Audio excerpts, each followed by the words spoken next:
Diasco Foot, le miroir du football de la diaspora congolaise.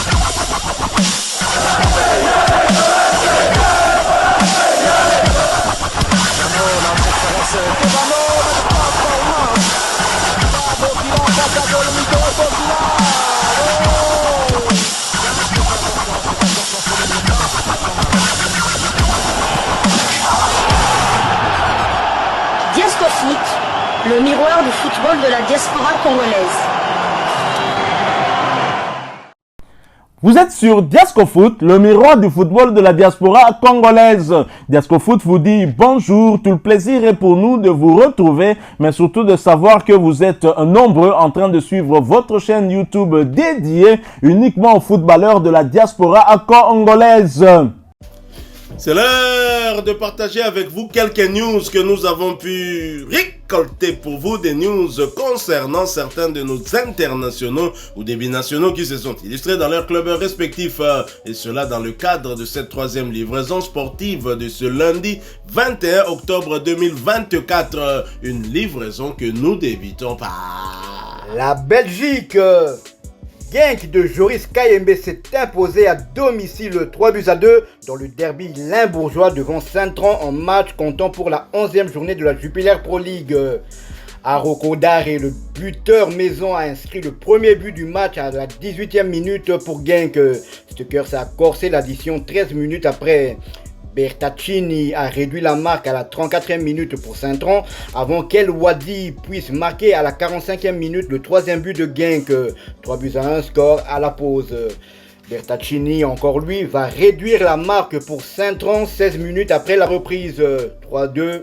C'est le score final. Le latéral gauche des Léopards de la République démocratique du Congo, Joris Kayembe, a joué l'intégralité de la rencontre du côté de Genk, et ce pour la 9e fois consécutive. Son temps de jeu cette saison est de 1051 minutes sur 1066, 11 matchs joués sur 11. Battu lors de la journée précédente, Genk se relance avec cette victoire, consolidant sa première place au classement avec 25 points. La prochaine sortie pour Genk est prévue le 27 octobre en déplacement contre la Gantoise. Toujours en Belgique, match nul, un but partout entre OH Louvain et l'Antwerp. William Balikwisha, le Neymar congolais, était titulaire avant de sortir à la 75e minute de jeu. Son temps de jeu est de 950 minutes sur les 1056 de son équipe.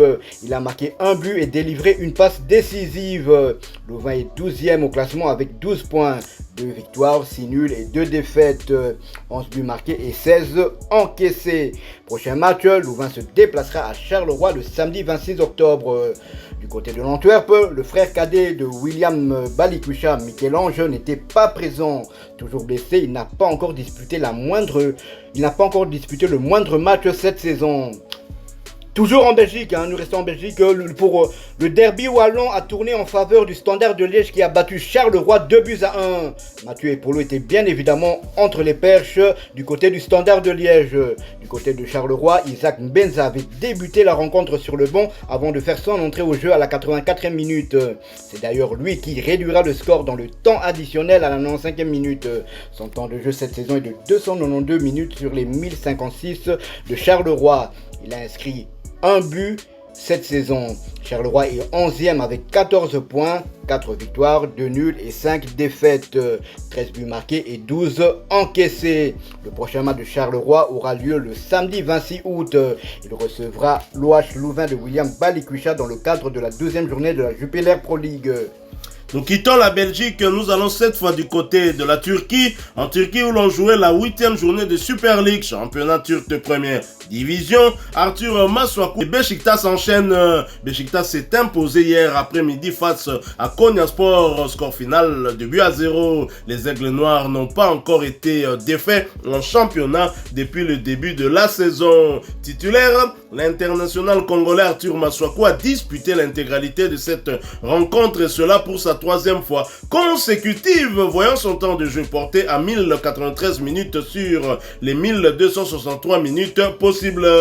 Arthur Masuaku a participé à 12 de 13 matchs avec à la clé un but inscrit et 3 passes décisives. délivré. Après ce succès, le Beşiktaş occupe la deuxième place de Super League avec 20 points derrière Galatasaray, 6 victoires, 2 nuls et 0 défaites, 17 buts inscrits contre 5 encaissés. Et prochain rendez-vous pour Arthur Masuaku et ses coéquipiers, ce sera pour le compte de la troisième journée de la nouvelle formule de la Ligue Europa. Ils défieront l'Olympique lyonnais au Groupama Stadium. Ce match est prévu pour le jeudi 24 octobre 2024 sous les coups de 20h heure de Kinshasa, 21h heure de Rutshuru. Nous sommes à l'est de la République démocratique du Congo. Restons toujours en Turquie, cette fois pour le compte de la 9e journée.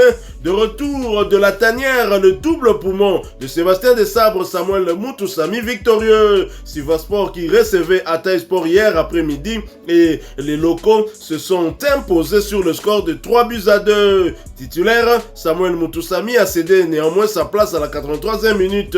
À noter qu'il s'agissait de sa 5e titularisation consécutive, voyant son temps de jeu porté à 484 minutes sur les 680 minutes possibles.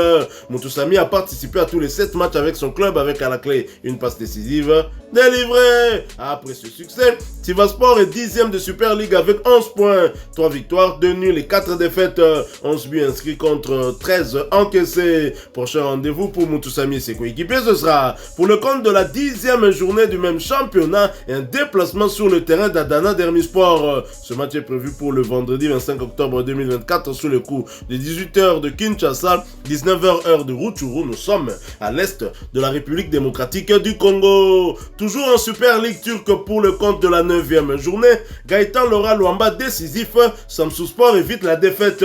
Samsunspor a évité la défaite contre Fenerbahçe grâce à un but inscrit en fin de partie, 88e minute par Aïdoglu sur un service de la tête de Gaëtan Lora Luamba. Le match s'est terminé sur le score de 2 buts partout. Marco Bola avait, comme à son habitude, été titularisé mais il a été remplacé à la 84e minute.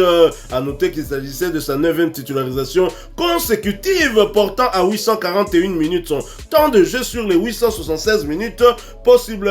Marc Bola a participé à tous les 9 matchs avec son club avec à la clé une passe décisive délivrée. Quant à l'international congolais Gaëtan Lora Luamba qui faisait sa 6e apparition en championnat en montant sur l'aire de jeu à la 69e minute de cette rencontre, il a fait sa passe décisive à la 88e minute.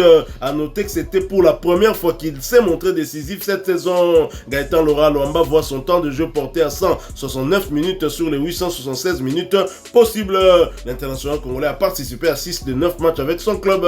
Après ce point pris, Samsunspor est 3e de Super League avec 19 points, 6 victoires, 1 nul et 2 défaites, 16 buts inscrits contre 9 encaissés. Et prochain match pour Samsunspor et ses Congolais, ce sera pour le compte de la 10e journée de Super League, un déplacement sur le terrain de Kasimpasa le samedi 26 octobre 2024 sous le coup de 14h de Kinshasa, 15h de Rutshuru. Nous sommes toujours à l'est de la République démocratique du Congo. Nous restons toujours en Turquie mais quittons la Super League pour la 2e division où l'on jouait la 9e journée. Boluspor qui recevait FK Korum l'a battu sur le score de 2-0. Titulaire du côté de Korum, Kabongo Kasongo a disputé l'intégralité de cette rencontre. Il voit son temps de jeu porté à 219 minutes sur les 882 minutes possibles.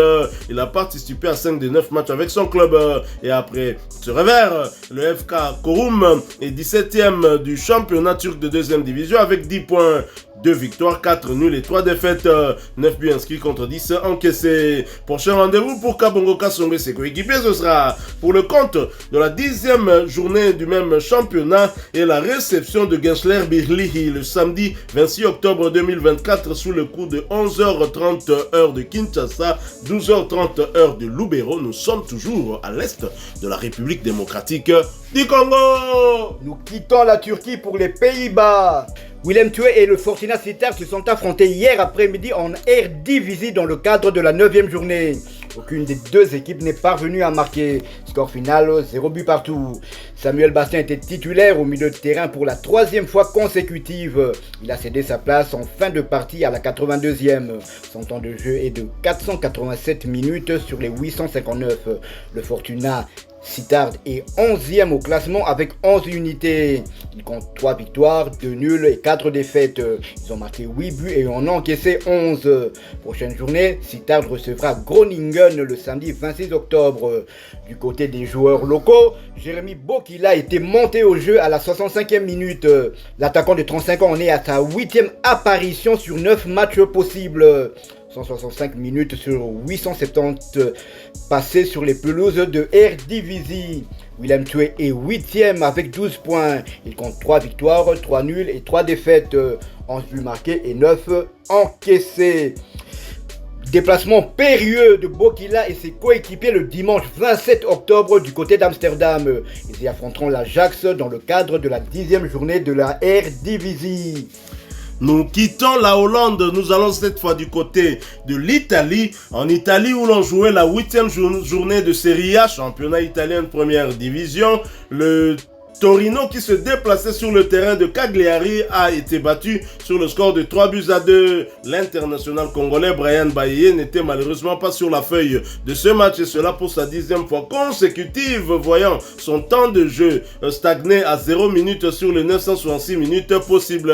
Bayeye n'a participé à aucun des 10 matchs avec son club et après ce revers, le Torino est 10e de Serie A avec 3 victoires, 2 nuls et 3 défaites à 14 buts inscrits contre 14 encaissé. Et prochain rendez-vous pour Bayeye et ses coéquipiers, ce sera pour le compte de la 9e journée du même championnat et la réception de Comme le vendredi 25 octobre 2024 sous le coup de 19h45 de Kinshasa, 20h45 heure de Bukavu à l'est de la République démocratique du Congo. Restons en Italie mais quittons la Serie A pour la Série B, deuxième division italienne où l'on jouait la 8e journée. Charles Piquel et l'US Cremonese victorieux en déplacement sur la pelouse de Juve Stabia. Score final, 1 but contre 2. Charles Piquel a débuté ce match sur le banc. Il a néanmoins fait sa montée sur l'aire de jeu à la 63e minute, voyant son temps de jeu porté à 508 minutes sur les 1063 minutes possibles. Il a participé à 9 des 11 matchs avec son club. Après ce succès, Cremonese occupe la 4e place de Série B avec 14 points, 4 victoires, 2 nuls et 3 défaites, 13 buts inscrits contre 10 encaissés. Et prochain rendez-vous pour l'US Cremonese, ce sera pour le compte de la 9e journée du même championnat et la réception de Salernitana le samedi 26 octobre 2024 sous le coup de 14h heure de Kinshasa et 15h heure de Goma à l'est de la République démocratique du Congo. Voilà qui met fin à cette 3e livraison sportive de ce lundi 21 octobre 2024. Si vous l'avez aimé, laissez-nous un maximum de j'aime. Merci de partager avec nous en commentaire votre point de vue. Abonnez-vous sur cette chaîne Diasco Foot parce que nous sommes le miroir du football de la diaspora congolaise.